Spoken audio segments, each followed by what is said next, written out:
салом, душанбе сити аст. барномаи муаррифии мавзеъҳои шаҳри Душанбе.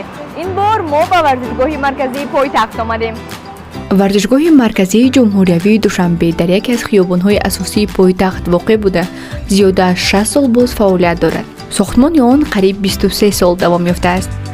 бунёди варзишгоҳ соли 1939 аз рӯи лоиҳаи меъмор Александр Антоненко оғоз ёфт.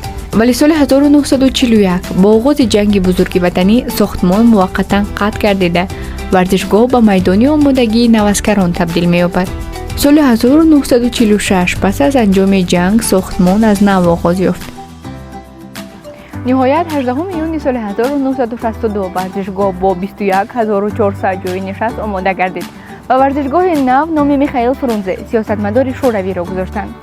дар зиёда аз 60 соли мавҷудияти худ варзишгоҳ ҷорабиниҳои гуногуни муҳими варзишиву фарҳангиро қабул намудааст.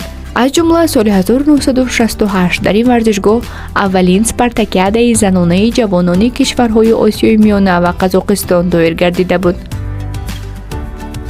моҳи июни соли 1989 бошад дар варзишгоҳи Душанбе бори нахуст консерти овозхони машҳур Алла Пугачова баргузор гардид.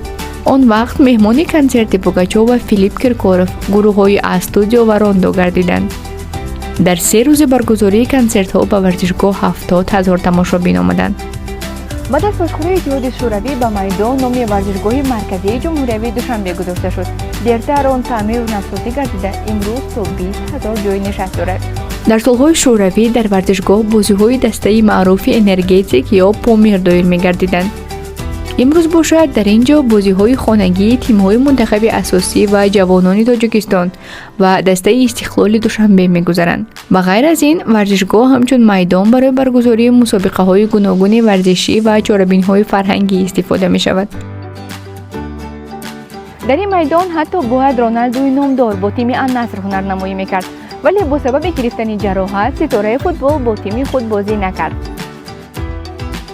чиптаҳои мусобиқотро бошад метавонад хазинаҳои варзишгоҳ масалан тавассути Душанбе сити пардохт намуда харидорӣ кард.